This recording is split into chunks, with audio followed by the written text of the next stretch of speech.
Judul renungan kita pagi hari ini adalah half reconciliation atau rekonsiliasi yang separuh-separuh atau rekonsiliasi yang tidak tuntas. Rekonsiliasi atau perdamaian yang terbatas dan melahirkan pertikaian yang tidak ada akhirnya. Siapa itu? Pertikaian antara Esau dan Yakub yang sampai dalam kitab Obadja ini diperbincangkan, saudara. Jadi kita sekarang sudah masuk di kitab Obadja, ya. Jadi ternyata kita ini punya kitab namanya Obadja. Ya, dulu saya sebelum belajar di seminari saya kira Obadja itu nama bapak-bapak gitu loh. Karena banyak di kampung saya namanya Pak Obadja, Pak Obadja, Pak Obadja. Ternyata nama kitab kita ada juga Obadja. Nah, saudara, ada di sini yang masih merasa bahwa konflik-konflik dulu belum selesai dengan tuntas. Bisa terjadi, saudara. Bisa terjadi. Saudara jangan lihat saya lalu merasa bahwa kita semua ini sudah clear semua, saudara. Belum tentu. Saya juga mungkin belum tentu. Nah, makanya ada orang merasa baik padahal tidak baik gitu loh. Benar tidak? Merasa sudah selesai, udah clear, tapi sebenarnya belum clear. Apa indikatornya, Pak? Marah lagi kan? Menghakimi lagi. Menuduh lagi. Itu tanda bahwa perdamaian kita atau penyelesaian-penyelesaian yang kita lakukan, penyelesaian-penyelesaian yang half reconciliation, penyelesaian yang separuh, penyelesaian yang hampir sempurna, penyelesaian yang belum matang. Belum matang. Itu bisa terjadi. Jadi kita berdamai itu supaya masalah tidak berlanjut. Jadi akarnya itu sebenarnya belum selesai. Atau yang kedua karena menjaga perasaan. Atau yang ketiga supaya tidak terdengar oleh orang lain. Lalu kita umpet-umpet. Bisa terjadi? Bisa. Padahal sebenarnya kita belum terima nih. Sebenarnya kita belum merasa beres ini dengan orang itu. Tapi karena alasan-alasan kemanusiaan atau alasan-alasan sosial, supaya kalau ketemu di gereja shalom, shalom. Supaya kalau ketemu dalam keluarga, dalam arisan keluarga, hai Pak D, hai Bu D, hai Par, dan seterusnya. Padahal half reconciliation. Dan saudara, saya tidak mengada-ada karena ini terjadi dalam kehidupan Esau dan Yakub. Dan saudara tahu, selama kurang lebih 900 tahun pertikaian Esau dan Yakub menjalar sampai kepada keturunannya.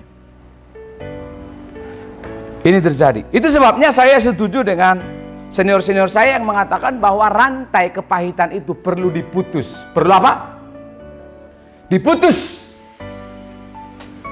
Manusia-manusia lama yang ada di dalam kehidupan papa saya, mama saya, kakek saya, nenek saya memang harus perlu diputus supaya saya tidak ikut mewarisi tabiat-tabiat yang liar dan buas itu, saudara.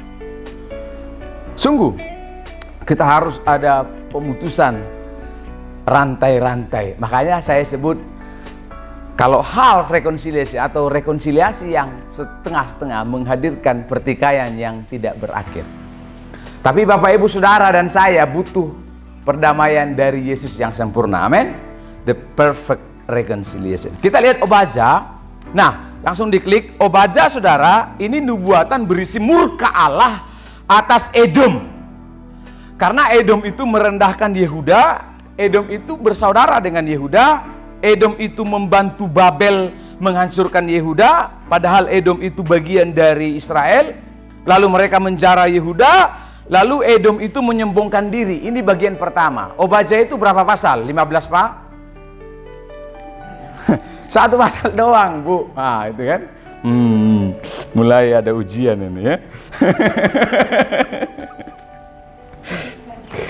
Nah, yang kedua, isi yang kedua dari kitab Obadja adalah, coba diklik. Nah, ini dia.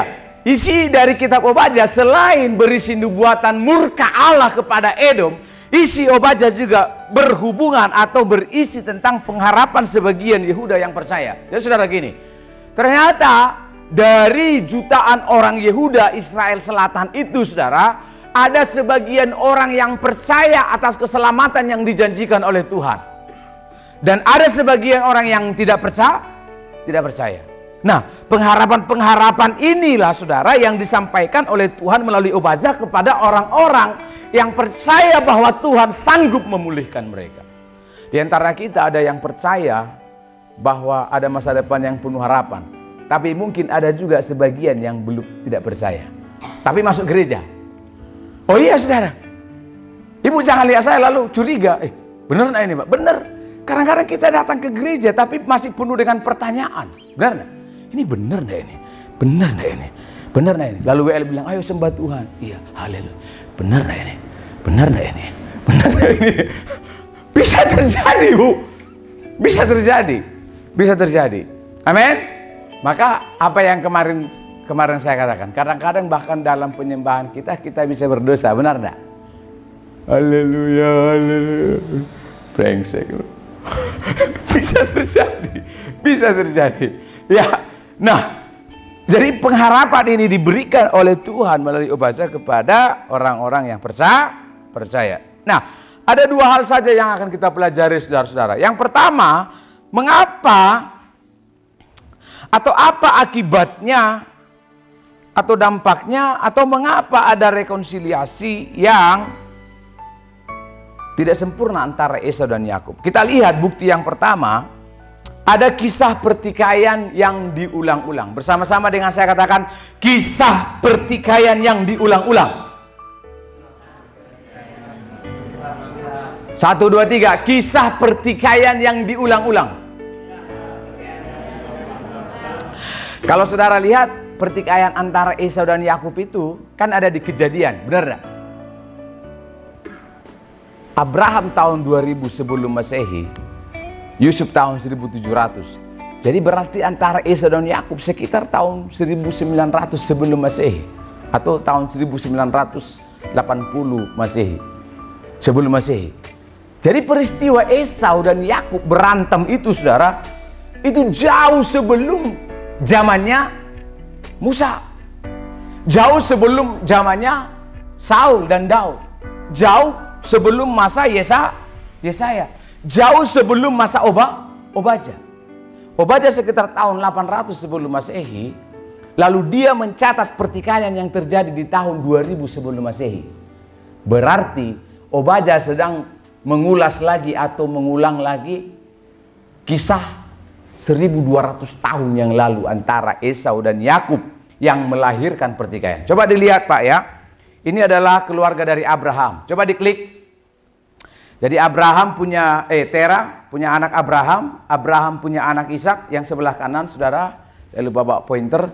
Lalu Ishak nanti punya anak Jacob atau Yakob. Lalu Yakob punya istri 4, Lea, Rahel. Lea punya gundik bernama Jilpa, Rahel bernama Bilha. Dari 4 istrinya Yakub ini melahirkan 12 suku Israel. 12 suku Israel, saudara lihat itu Israel 12 suku. Nah, salah satu suku dari Israel itu yang kita sebut Yehuda. Yehuda inilah yang diolok-olok oleh orang Edom. Nah, saudara lihat, kemudian Ishak punya anak 2, Yakub. Yakub nanti 12 Israel, 12 suku Israel. Kemudian Esau, nanti Esau melahirkan keturunan Edom. Nah, jadi Esau dan Yakub pernah berantem. Maka keturunan Yakub 12 suku itu, salah satu keturunannya Yakub yaitu Yehuda, berantem dengan keturunan Esau yaitu Edom. Nah, Edom itu nanti dihancurkan oleh anaknya Ismail. Saudara lihat, ada Abraham, ada Ishak. Ishak nanti ke Yakub, Yakub ke Israel. Israel melahirkan Yehuda, Yehuda melahirkan Yesus Kristus, Yesus Kristus melahirkan kita. Jadi kita ini dari apa? Kemahnya Ishak. Tapi Ismail nanti dia melahirkan 12 keturunan Arab. Nanti keturunan Ismail lah Arab yang nanti menghancurkan keturunan Esau yaitu Edom. Jadi Edom itu setelah mereka menduduki Yehuda, mereka ikut-ikutan bersama dengan Babel. Nanti Edom itu dihajar oleh keturunan Ismail, Arab. suku Arab sekitar tahun 500 sebelum Masehi.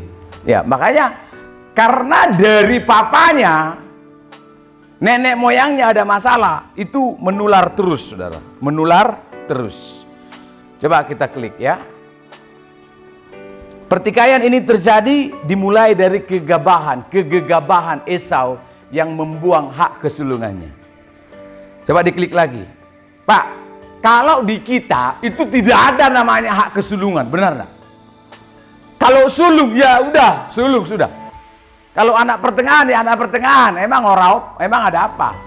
Gak ada. Tapi di Israel, saudara, anak sulung itu adalah berkat yang tidak ternilai. Ulangan berkata, bilangan berkata, kalau dia anak sulung, maka harta warisan 2 kali lipat dia terima. Yang pertama itu. Yang kedua, dia mendapat kehormatan untuk memimpin mesbah keluarga. Wah, banyak hak-hak kesulungan. Makanya Israel itu disebut anak sulung Allah. Apa ada anak bungsu? Nggak ada. Tapi itu istilah betapa ini sangat istimewa, betapa ini berharga. Jadi ada pertanyaan kan, kok Yakub itu menipu lalu diberkati oleh Tuhan? Iya dong? Loh, lihat, ibu-ibu apa tuh ini? Belanjaan sudah mahal, kasih kuis lagi pagi-pagi. Pak, pertikaian Esau dan Yakub tidak dimulai oleh Yakub, tapi dimulai oleh Esau ketika dia menjual hak kesulungan. Jadi saudara gini loh, hak kesulungan itu adalah berkat rohani yang tak ternilai karena ini akan mempengaruhi keturunannya. Jadi ini adalah berkat yang tidak akan habis-habis. Tapi kemudian Esau menganggap remeh berkat rohani ini. Apakah Esau tidak tahu bahwa hak kesulungan itu begitu penting? Tahu enggak? Tahu. Karena waktu dia sudah diajar oleh kakeknya Abraham, hei kamu anak sulung ya, jangan macam-macam, ada berkat kesulungan untukmu. Lalu papanya Ishak juga bilang gitu, Esau sini, kamu itu punya hak kesulungan, jadi jangan macam-macam, kamu itu jadi kebanggaan papa mama. Itu sebabnya di orang Batak, anak sulung itu jadi nama kita. Saya Pak, kalau di sini kan namanya pangeran. Kalau di arisan orang Batak, nama pangeran itu nggak berlaku. Karena itu tidak terhormat. Nama kehormatan saya adalah nama anak sulung saya, Ama Christopher. Jadi kalau Bapak Ibu ya nanti ikut ke kampung saya, jangan panggil saya pangeran, Pak Pangeran. Pantat habis, ditendang. Karena nama kehormatan saya, nama kemuliaan saya adalah nama anak sulung saya. Nama pertengahan nggak dipakai, nama anak bungsu apalagi. Tapi anak sulung itu menjadi anak kebanggaan. Nah, Esau meremehkan ini, kemudian Yakub karena tahu bahwa hak kesulungan itu adalah hak spesial, maka Yakub mengambilnya. Jadi dimulai oleh Esau yang menjual. Nah, memang cara untuk merealisasikan berkat hak kesulungan itu memang Yakub dengan cara menipu. Tapi cara menipu itu kan terjadi setelah Esau Karena kalau Esau tidak menjual, Pak, tidak akan ada penipuan, benar tidak? Tidak akan ada. Karena setelah dijual oleh Esau, maka terjadi itu. Jadi penipuan itu hanya cara dari Yakub untuk merealisasikan kegegabahan dari Esau. Paham maksud saya, Pak? Ada yang jelas, amin? Ya. Nah, jadi saya katakan hak kesulungan itu ibarat emas 5 ton, Pak. Lalu emas 5 ton ini diremehkan oleh Esau, diganti dengan stik, yaitu bubur kacang merah. Bayangkan emas 5 ton diserahkan begitu saja oleh Esau kepada Yakub. Siapa yang nggak mau di sini emas 5 ton? Ada yang tidak mau? Kita semua mau. Jadi kalau ganti dari emas 5 ton itu adalah dengan Anda membayar saya makan siang di restoran yang mewah, saya rasa Anda mau, benar nggak? Anda mau mentraktir saya dengan stik yang paling lezat di Surabaya demi emas 5 ton. Dan itu yang dilakukan oleh Esau. Dan saudara, sekarang kita masuk begini. Coba saya langsung buat bagan. Ini yang saya sebut apa? kisah pertikaian yang apa? Diulang-ulang. Sekali lagi deh, supaya nanti kita pulang ini. 1, 2, 3, kisah pertikaian yang diulang-ulang. Oke, lihat ya. Di kejadian Esau dan Yakub, mereka bertikai, lalu berdamai. Setelah Yakub pulang dari Haran, memang ada perdamaian. Nah, dulu saya merasa perdamaian ini sudah tuntas, tapi ternyata perdamaian itu tidak setuntas yang saya duga. Setelah saya teliti lagi, oh, ada celah dari perdamaian antara Yakub dan Esau. Apa buktinya, Pak? Buktinya setelah Esau dan Yakub berdamai, masih ingat di zamannya Musa, kira-kira 500 tahun kemudian, waktu Musa membawa orang Israel dari Mesir, kan mereka harus melewati apa? Tanah Edom. Edom ini adalah keturunan dari Esau. Apa yang dikatakan oleh keturunan Edom? Jadi waktu 2 juta orang Israel mau lewat aja, Pak, mau melintas saja, orang Edom bilang, nggak boleh. Kamu ini kan keturunan dari kakek kami Yakub. Israel kan? Halo? Ngikuti ya. Jadi orang Edom nggak boleh, Pak. Hanya kasih jalan tanahnya itu untuk dilewati rombongan Musa dan Israel. Ingat ya, Israel itu keturunan Yakub, Edom keturunan Esau. Nggak boleh. Bahkan saudara, kalau kita baca bilangan, sampai keturunan Edom itu mengeluarkan senjata perang. Jadi mereka mau bunuh itu 2 juta orang Israel yang lewat itu, saudara. Ada anak-anak, ada orang tua, ada kambing, ada empek, dan seterusnya. Tapi untung nggak, waktu itu nggak perang. Wah, akhirnya Musa cari jalan yang lain. Itu sebabnya saya menduga setelah Yakub dan Esau berdamai, lalu Esau punya tanah sendiri, lalu Yakub punya tanah sendiri. Dugaan saya, Yakub waktu di kamar atau waktu di ruang makan dengan anak-anaknya, dia bilang, itu Esau ya. Memang itu Esau itu. Pak, berapa tahun Esau dan Yakub kepahitan? 21 tahun. 21 tahun mereka hidup dalam kepahitan sebelum berdamai. Tapi setelah berdamai, pikiran saya, Yakub waktu di ruang makan, lihat itu. Jadi kalau Yakub bilang sama anak-anaknya, Esau itu siapa anak-anaknya, Pak? Paman ya? Atau Pak Le ya? Pak D ya? Pak D. Lihat itu Pak D-mu itu loh. Yehuda, lihat itu Pak D-mu.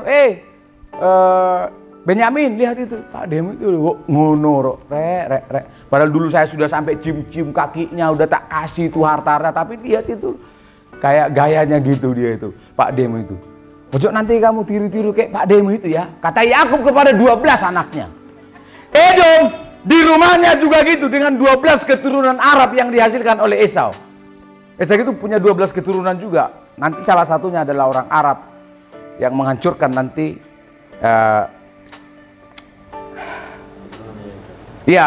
Ismail itu tadi ya. Oke, sampai di mana tadi? Oke, Yakub sudah ngomongin kakaknya di rumah, waktu makan, waktu di kamar, mungkin Yakub sama keempat istrinya itu rek. Masa sak ngononya rek, aku kok nggak dianggap rek sama kakakku rek. Lalu Esau juga gitu. Lihat ya, Edom sini, lihat itu Pak Lemu itu, Pak Le ya, Pak Le itu Pak Lemu itu. Bayangkan hak keseluruhanku dia tipu pakai mama aku lagi. Siapa mamanya Esau? Si Sarah ya. Bayangkan Sarah ya Bu ya. Ribka. Bayangkan mamaku berkomplotan bersekongkol dengan Pak Lemu itu. Dia pakai bulu-bulu supaya ketok kayak aku. Lalu hak keseluruhanku dibawa. Sampai 21 tahun dia pergi ke rumah paman kita Haran.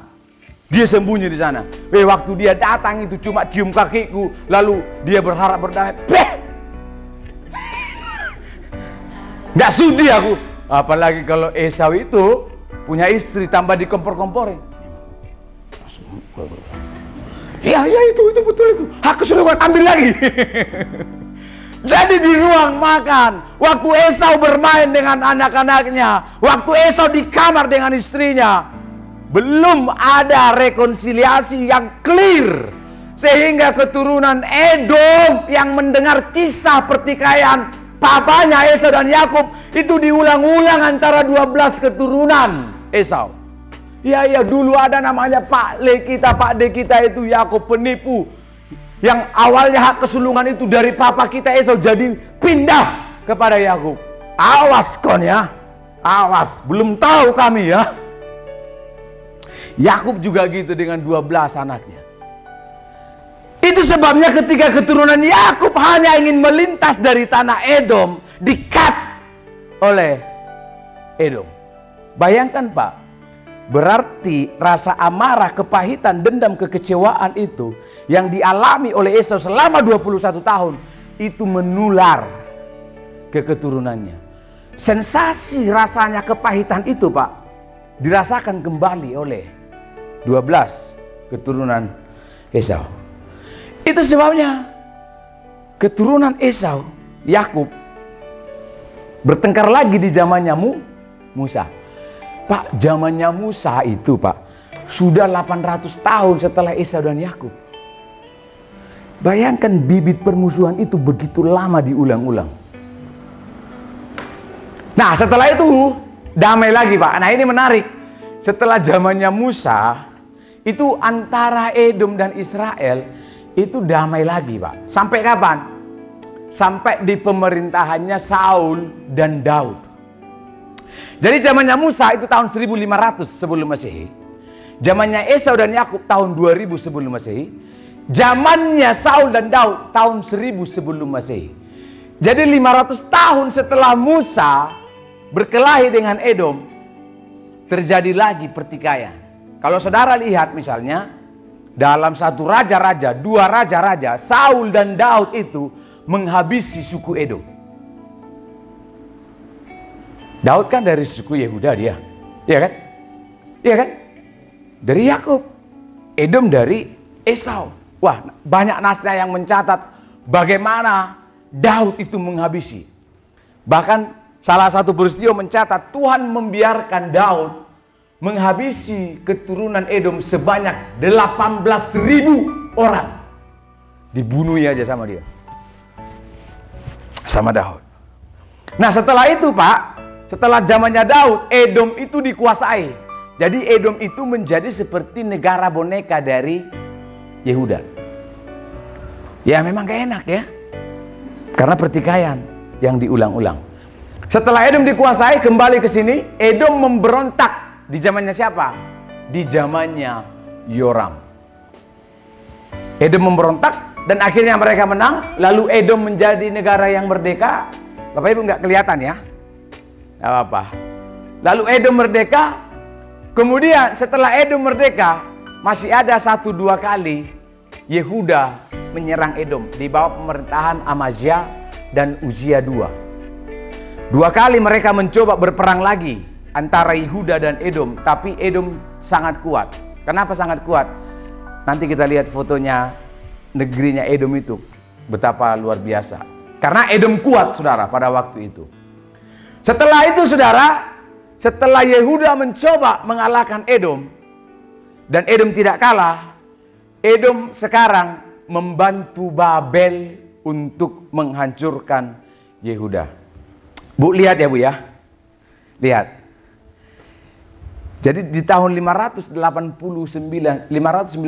sebelum Masehi, ketika Babel ingin menghancurkan Yehuda, saudara tahu, Edom yang sebenarnya adalah saudara dari Yehuda yang diharapkan untuk menolong Yehuda, malah Edom membantu Babel untuk menghajar Yehuda. Paham maksud saya? Kalau seumpama saudara punya keluarga lagi dihajar sama orang lain, kira-kira gimana? Mestinya kan saudara kan menolong dia ya, entah ipar kah, entah adik kah, benar enggak? Tapi ini malah menolong atau membantu orang yang menghajar saudara, keluarga saudara itu. Ibaratnya begitu saudara. Jadi makanya dalam kitab Obadja, Tuhan begitu murka kepada Edom yang malah menolong Babel untuk menghancurkan Yehuda. Jadi isi dari kitab Obadja ini adalah firman Tuhan kepada orang Edom yang malah menolong Babel, membantu Babel menghancurkan saudara sendiri. Yehuda. Coba diklik. Bahkan Edom ikut menduduki dan menjara Yehuda. Edom yang diharapkan untuk menolong sebagai saudara, malah membantu Babel untuk menghancurkan Yehuda. Dan menarik, dalam studi saya Pak, waktu Babel menghancurkan Yehuda, Nebukadnezar menghancurkan Yehuda, kerajaan Babel itu Pak begitu kuat. Jadi sebenarnya tanpa Edom membantu Yehuda, tanpa Edom membantu Babel untuk menghancurkan Yehuda, sebenarnya Babel cukup untuk menghajar Yehuda. Lalu mengapa sampai Edom harus membantu Babel untuk menghancurkan Yehuda? Supaya apa? Supaya Edom menyempurnakan kehancuran Yehuda. Ini saya sebut miris. Sudah lihat saudara sendiri dihajar oleh orang lain, malah diperparah keadaan saudaranya. Kenapa Pak? Karena kisah pertikaian yang diulang-ulang. Kenapa? Karena kisah pertikaian diulang-ulang. Ayat 12. Janganlah memandang rendah saudaramu pada hari kemalangannya, dan janganlah bersukacita atas keturunan Yehuda pada hari kebinasaannya, dan janganlah membual pada hari kesusahannya. Ayat 13 Pak, ini yang membuat saya miris dan sedikit terharu. Ayat 13 kita baca, 1, 2, 3. Janganlah masuk ke pintu gerbang umatku pada hari sialnya, bahkan janganlah memandang ringan malapetaka yang menimpanya pada hari sialnya, dan janganlah merenggut kekayaannya pada hari apa? Sialnya. Bayangkan Pak. Jadi ini saya ini Edom. Coba sekarang Abiel ke sini. Supaya Bapak Ibu lebih mendarat. Dan saya berharap, saya berdoa supaya sungguh-sungguh kita tidak mengulangi kisah ini. Jadi ini adalah Yehuda. Saya adalah Edom. Edom dulu saya pernah diperbudak oleh Yehuda. Waktu zamannya Saul dan Daud. Saya pernah dikalahkan. Tapi kemudian Edom berdiri menjadi negara merdeka dan sempat berperang 2 kali dengan Amasya dan Usia. Tapi karena Yehuda nggak terlalu kuat, saya berdiri kokoh. Setelah saya jadi Edom menjadi negara yang kuat, lalu saya dengar, coba Wahyu sekarang lebih kuat dia, lebih ini ya. Ya toh. Ini supaya mendarat ini antara Edom, Babel dan Yehuda atau Yerusalem. Wah.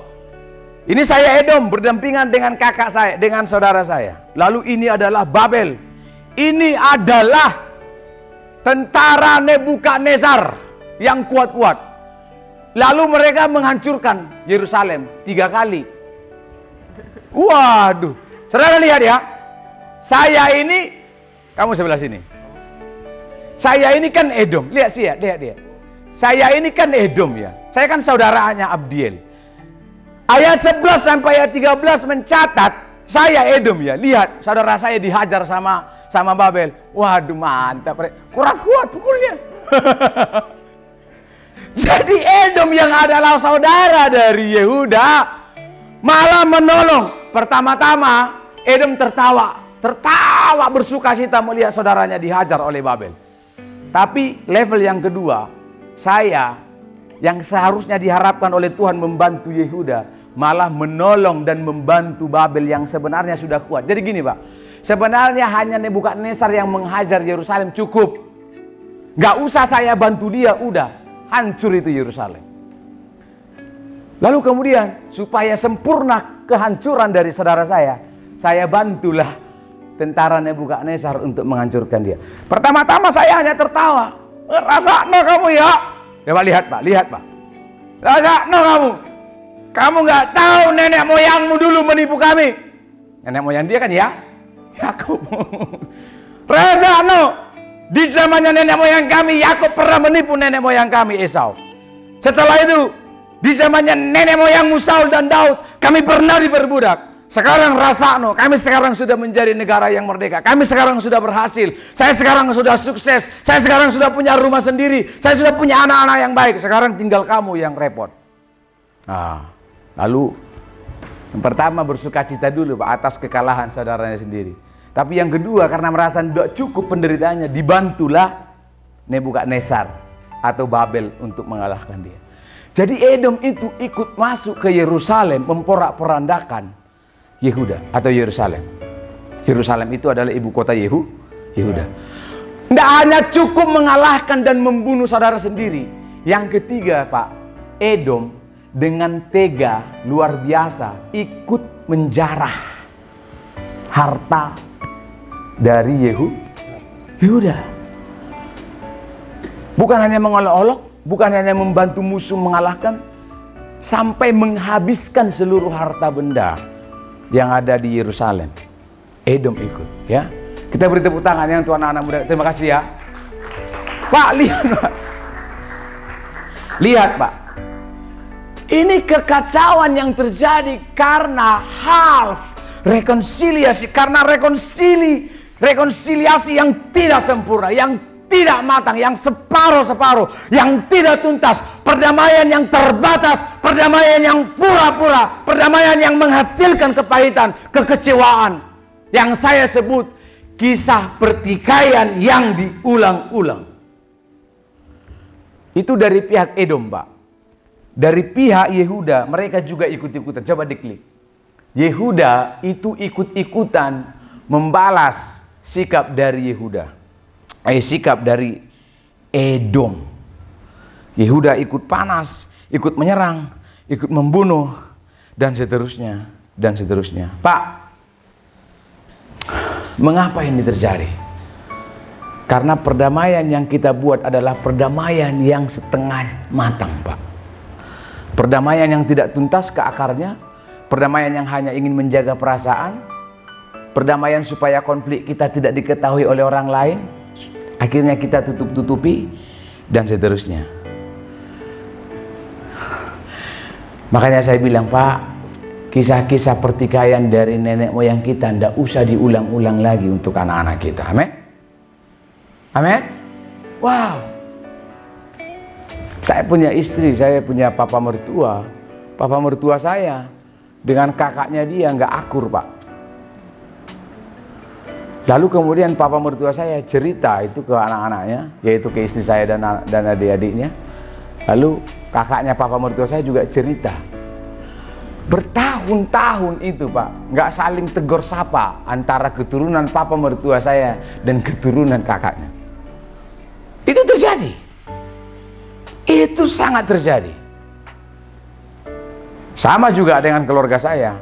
Papa saya dengan kakaknya dia juga begitu, bertikai.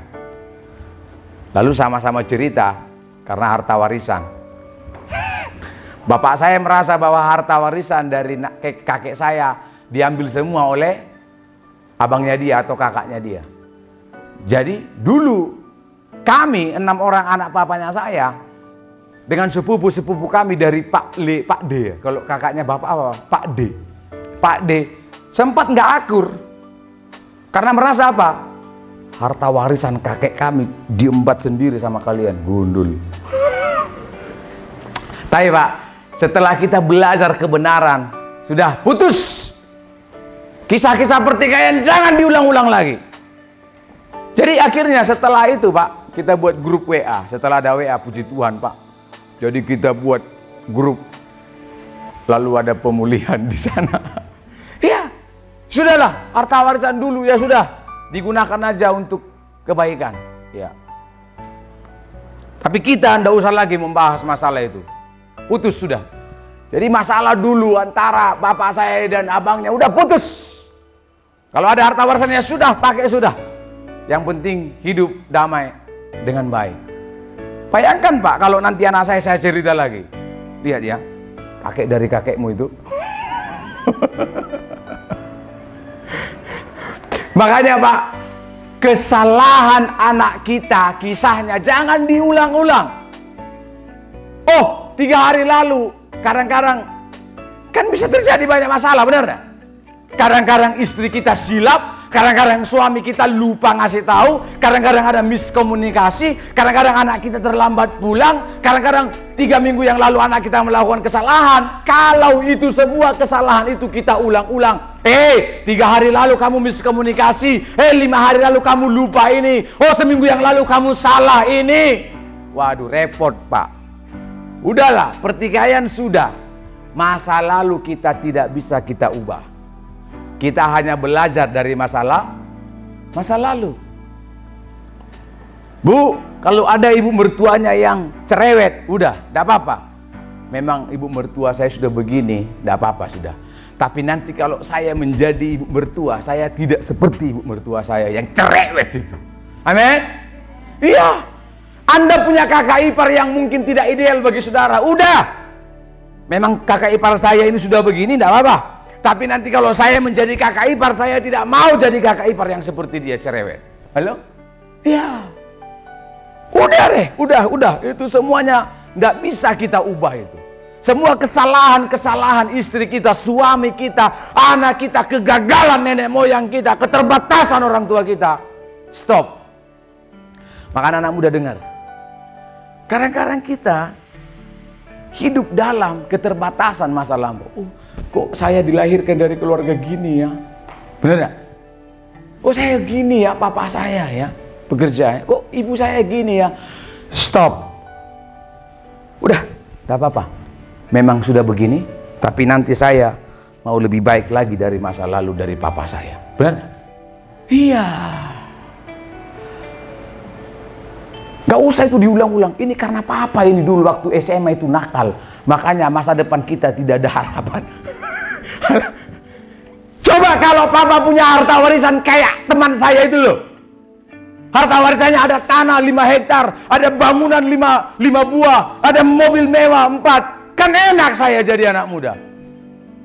Gak perlu. Ini karena papa saya dulu ini gak sekolah, makanya sekarang saya juga jadi sengsara. Lalu yang istri-istri, aduh nyesal saya. Nyesal saya bersuami dengan ini. Coba kalau saya bersuami dengan dia itu. Kan enak saya tiap hari ke mall. Bu, sudah. Ibu yang pilih-pilih sendiri kok. Tidak usah mengulang-ulang kisah kegagalan dari keluarga kita. Amin. Putus. Coba katakan putus, Pak. Udah. Benar, Pak. Udah deh. Permasalahan-permasalahan kita tidak usah diulang-ulang untuk anak-anak kita. Ini bahaya, Pak. Sungguh bahaya. Saya terlalu banyak mendengarkan masalah dalam keluarga. Seorang anak kepahitan kepada Pak Le-nya, Pak D-nya karena cerita dari papanya. Itu untuk apa? Itu sebabnya bisa kepahitan anak-anak kita. Padahal antara Pak Le-nya dengan dia nggak ada masalah. Antara anaknya Pak Le-nya dengan dia nggak ada masalah. Jadi ada masalah. Karena apa? Kisah pertikaian yang diulang-ulang. Edom mengulang-ulang kesakitan hatinya kepada keturunannya. Yakub juga mengulang-ulang ketidakenakan hatinya atas Esau kakaknya kepada keturunannya. Janganlah diulang-ulang. Amin. Satu kali ada seorang anak muda, dia cerita yang lucu ke teman-temannya. Wah, waktu cerita lucu ini diucapkan pertama kali, teman-temannya jangkrik, lucu. Jadi orang teman-temannya itu ada 15 orang ketawa waktu mereka di warung kopi. Jadi mungkin dia cerita tentang Ayung Ting-Ting yang lupa tutup bajunya atau apa gitu. Ketawa. Lalu kemudian anak itu, Pak, cerita yang sama kedua kali. Ceritanya persis sama di waktu yang sama kepada teman-teman yang sama. Cerita lagi dia tentang Ayung Ting-Ting yang lupa alamat palsu. Wah, kalau awalnya, Pak, semua teman-temannya 15 ketawa, sekarang hanya 50% yang tertawa. Kalau awalnya 15 semua temannya itu ketawa dengar ceritanya pertama kali, sekarang hanya 7 orang yang ketawa. Tapi itu pun ketawanya volumenya nggak sekuat yang awal. paling iya ya. Kalau awal pertama yang kedua kali ceritanya diulang Pak, hanya 7 orang yang ketawa. Lalu cerita ketiga kali Pak, cerita yang sama diulang ketiga kali, hanya 3 orang yang ketawa. Yang lain sudah mulai bosan dengan cerita yang sama yang diulang-ulang. Keempat kali Pak, cerita yang sama diulang lagi, hanya 1 orang yang tertawa, itu pun karena menghargai dia. Kelima kali cerita yang sama ini diulang, 15 teman-temannya meninggalkan dia. Bosan. Tapi Pak, mengapa cerita yang lucu penuh dengan sukacita kalau diulang-ulang saudara merasa bosan? Kenapa kalau cerita-cerita kepahitan, kejengkelan, kegagalan, kalau kita ulang-ulang makin dikompori? Nah, halo. Wih, itu 4 tahun lalu kan, saya ingat itu. Ya kan? Dia tipu kamu kan? Wah, saya ingat itu. Memang dasar itu ya. Dasar memang itu nggak tahu diri. 6 tahun lagi diulang lagi Pak. Iya, 10 tahun yang lalu saya masih ingat itu. Pak, mengapa kegagalan kita sering kita ulang-ulang? Pengalaman-pengalaman kita dengan Tuhan yang waktu di titik-titik kita jenuh atau kita gagal, ya kan? Kenapa itu kita ulang-ulang? Kenapa berkat-berkat Tuhan yang dahsyat, yang ajaib itu kita tidak ulang-ulang? Benar enggak? Waduh, nak, 3 tahun lalu nak, kita hanya modalkan beras dan garam nak, waktu papa dan mama menikah, tapi Tuhan tolong nak. Halo Bu? Iya kan? Bukan, nak, dulu aku soro nak. Dulu soro aku nak. Banyak kepahitan nak dalam hati saya nak. Aduh, anaknya juga mencret. Wih, hidup ini penuh dengan kepahitan ya. Itu yang buat Anda nanti jadi bunuh diri bersama dengan anak. Nak, kita minum cap tikus nak. Pak, kisah konflik, kisah kegagalan, kisah keterbatasan kita tidak usah diulang-ulang. Tapi kisah-kisah sukacita, kisah-kisah berkat, itu yang harus diulang dan diingat. Memang kita repot ya Pak ya. Kebaikan ibu sudah 1000 kali saya rasakan, tapi kadang-kadang nggak saya ingat. Tapi keburukan ibu hanya 1 kali loh, membuat saya marah. Itu toh yang tak ulang-ulang, benar nggak? Benar nggak Pak? Kadang-kadang heran saya. Padahal berapa ribu kali misalnya ya Bapak Gembala menolong kita kan, mendoakan kita sampai beliau mencret mengunjungi kita. Mungkin nggak terhitung. Hanya 1 kali beliau lupa mengunjungi ketika Anda sakit. Itu pun karena beliau ada urusan. Nah, yang 1 kali yang Anda tidak dikunjungi itu yang Anda nggak bisa lupakan kan? Lalu Anda ceritakan, aduh, kita dulu susah nak, nggak diperhatikan nak. Bu, yang begitu-begitu jangan diulang-ulang. Kalau tidak mau seperti kehidupan Esau dan Yakub, yang keturunannya sampai bertikai nggak habis-habis. Yang terakhir saudara. Jadi mengapa, apa buktinya saudara, ini adalah half reconciliation. Yang pertama karena ada kisah pertikaian yang diulang-ulang. Yang kedua saudara lihat, rekonsiliasi yang tidak sempurna itu menghasilkan tabiat Edom yang tidak bagus. Edom itu keturunan Esau. Kalau saudara lihat ya, pasal 1 ayat 1, tabiat Edom yang mewarisi dari sifat Esau yang tadi belum sepenuhnya rekonsiliasi itu Pak. Yang pertama, mereka punya tabiat kesombongan. Saya sebut dengan istilah benteng kesombongan. Apa saudara? Benteng kesombongan. Ini adalah tabiat-tabiat Edom yang diwarisi dari sakit hatinya Esau.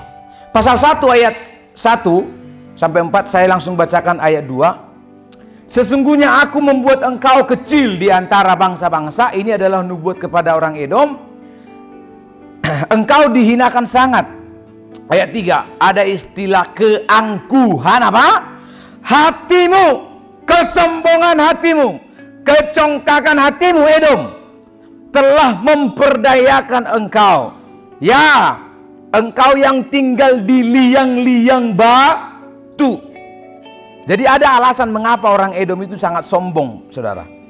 Di tempat kediamanmu yang apa? Tinggi. Engkau yang berkata dalam hatimu, siapakah yang sanggup menurunkan aku ke bumi? Ayat 4, sekalipun engkau terbang tinggi seperti burung Raja Wali, bahkan sekalipun sarangmu ditempatkan di antara bintang-bintang, dari sana pun aku akan apa? Menurunkan engkau.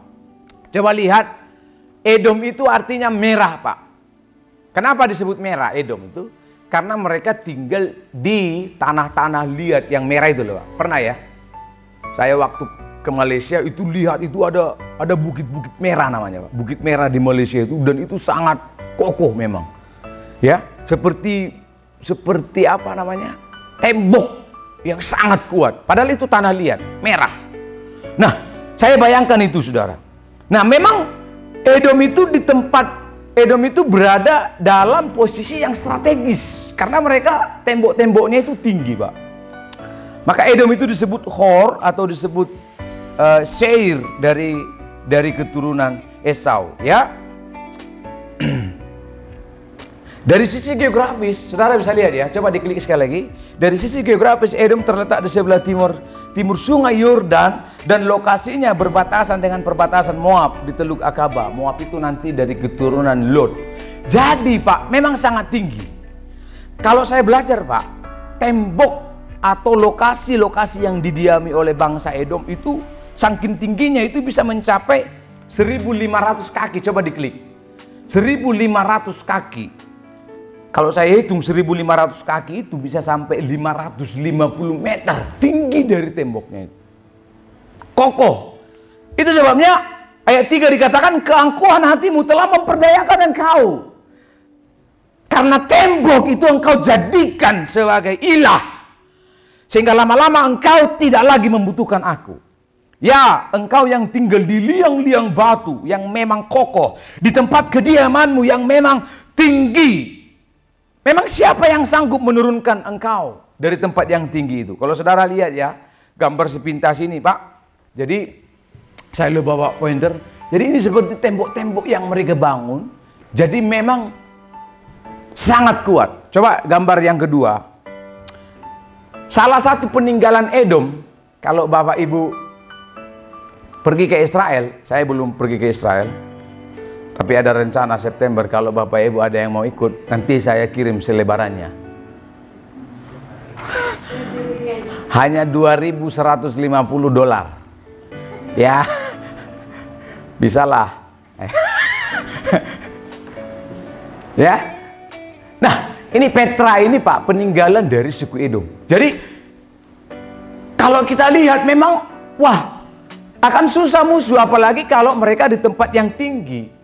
Jadi saya baca, Pak, dalam tulisan-tulisan pakar perjanjian lama, suku Edom itu paling suka menggunakan 2 senjata. Yang pertama panah, yang kedua tombak. Kenapa? Kalau musuh datang dari bawah, Pak, mereka tinggal sini, sini. Maka itu sebabnya Edom sulit sekali dikalahkan oleh Uzia dan Amasya, karena mereka berada di tempat yang tinggi. Itu sebabnya mereka merasa tidak akan ada orang yang mampu menurunkan mereka karena tembok mereka tinggi. Tapi ayat 4 mengatakan apa? Sekalipun engkau di tempat yang tinggi, tapi aku akan menurunkan engkau dari tanganku. Nanti saudara lihat bahwa Edom itu dihancurkan oleh orang-orang Arab. Nah, ini yang saya sebut apa? Benteng kesombongan. Saya rasa ini mewarisi dari naluri Esau yang memang sombong. Esau angkuh, oleh sebab itu hak kesulungan dia anggap remeh, enteng, sehingga dia merasa sehingga Ishak merasa Esau itu menghina sesuatu yang mahal. Benteng kesombongan.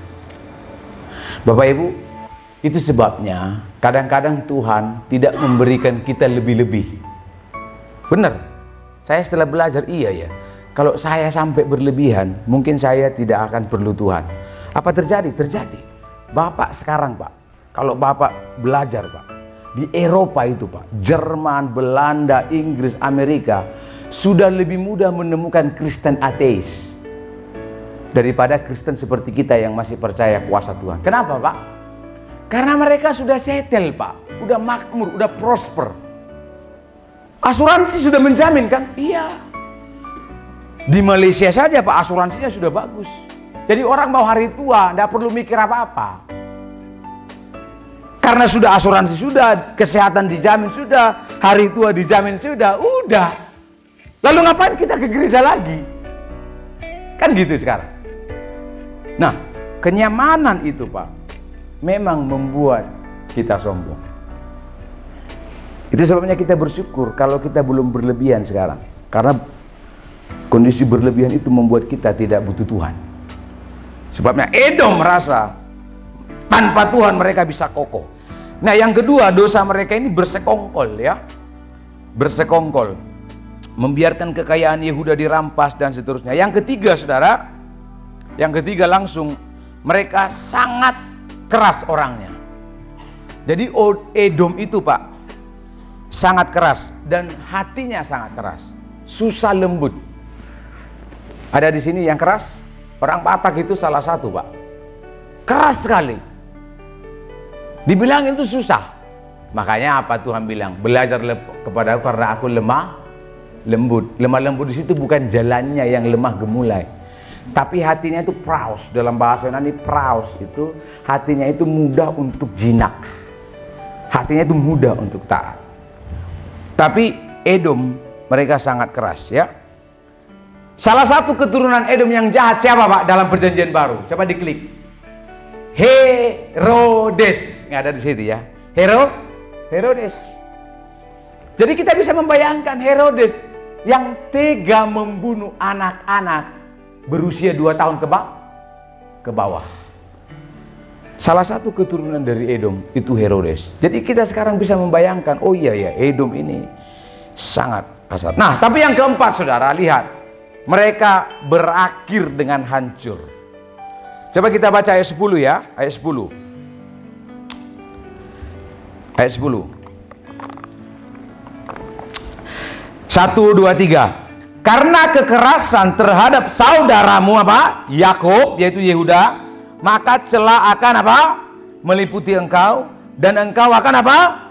Dilenyapkan untuk selama-lamanya. Coba diklik, mana tahu ada di situ? Ada enggak di situ? Ya. Bahkan Nabi Amos menubuatkan itu, Yehezkiel 35 menubuatkan itu. Bahkan yang kalau saya baca, Yehezkiel itu menubuatkan sampai tidak ada seorang pun yang tinggal di kediaman Edom. Pak, kalau saya bayangkan gini, Pak. Edom itu kan sebuah negara yang kuat, temboknya itu besar-besar, menjulang ke atas.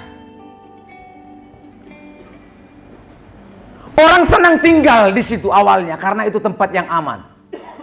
Tapi ketika mereka sombong dan merasa bahwa mereka bisa hidup tanpa Tuhan, Tuhan katakan bahkan sampai 1 orang pun tidak akan ada yang mau tinggal di daerah yang bagus itu. Karena dihancurkan oleh kumpulan-kumpulan Arab. Sisa-sisa dari Edom, Pak, itu akhirnya nanti berbaur dengan orang-orang Nabat. Jadi Edom itu akhirnya nanti diusir oleh keturunan Arab. Dari bukti prasasti sekitar tahun 312 sebelum Masehi, golongan dari Arab dari daerah Nabat menjarah dan menaklukkan kawasan Edom. Coba diklik, mungkin ada. Ya. Sisa Edom diperkirakan membaur dengan orang-orang Nabat, ya. Jadi jangan seperti Edom. Apa? Punya benteng kesombongan, apa lagi? Mereka apa? Bersekongkol. Lalu apa, Pak? Bersikeras, lalu berakhir hancur. Saya ingin menutup betapa kadang-kadang kesombongan juga meliputi saya. Dan saya tidak sadar bahwa dulu pun saya sebenarnya itu lemah, rapuh, bodoh, dan seterusnya. Saya kan sekarang udah mau dokter nih, ya toh? Udah tahu bahasa Yunani. Saya minggu kemarin mengajar bahasa Yunani, lalu minggu ini mengajar bahasa Ibrani di S2. Mahasiswa saya itu Pak, orang-orang kaya, pengusaha, bisnismen, khususnya di S2, orang-orang Chinese. Lalu ada yang sudah 60 tahun, 50 tahun. Dan saya masih umur 32 tahun kan. Waduh, tapi mereka harus taat kepada saya. Kalau tidak taat Pak, nilai terancam. Lalu Pak, setelah saya belajar teologi, belajar historis, belajar, waduh, dunia perjanjian lama, dunia perjanjian baru. Lalu saya mengajar sekarang di S1 pagi, termasuk Tito. Kamu mau ikut kelas saya ya? Iya. Lalu Pak, kan dompleng ini, waktu saya mengajar di S2, diskusinya kan sudah agak luas ya.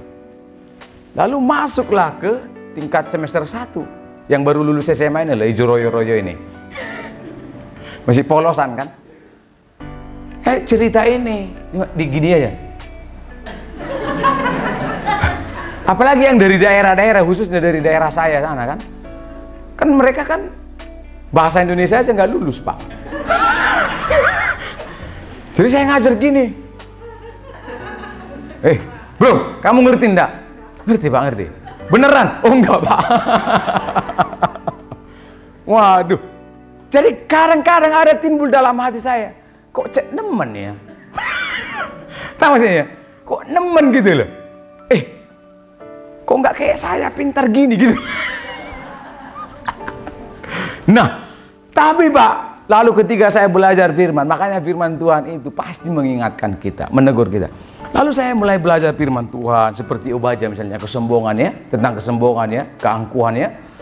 Lalu saya diingatkan, Pangeran, kamu tahun 2005 jauh lebih parah dari dia. Halo? Kau jauh lebih parah dari dia. Kalau mereka baca buku sekali, udah bisa. Kau 3 kali baca buku, gak nyantol-nyantol. Loh, di situ saya ditempelin. Oh iya ya Tuhan ya. Sekarang saya ini keto aja punya ilmu. Dulu saya nggak punya ilmu apa-apa, nggak bisa dibanggakan. Sekarang ya punya sedikit lah, gitu loh. Nah, Edom, waktu mereka menjadi negara yang merdeka, wah mereka sombong. Karena merasa sudah punya tembok yang sangat kuat, benteng pertahanan yang sangat kokoh, tidak mudah dijangkau oleh musuh. Lalu mereka merasa hebat. Mereka tidak sadar, 400 tahun yang lalu mereka budaknya Saul. Mereka budaknya Daud. Mereka dihancurkan oleh orang lain. Benar tidak? Iya. Jadi jangan sampai banyak benteng-benteng kesombongan menghampiri saudara dan saya. Karena kondisi kita sudah lebih baik dari dia. Ingat Pak, 5 tahun yang lalu juga Bapak dan saya juga seperti dia, yang kekurangan. Amin. Jadi kalau kita ketemu dengan orang yang kekurangan, oh iya, saya juga gini dulu. Kita ketemu dengan orang yang belum punya pengalaman. Oh, saya juga waktu baru melamar kerja, belum bisa masak mie. Ya, disuruh rebus mie, digoreng mie-nya.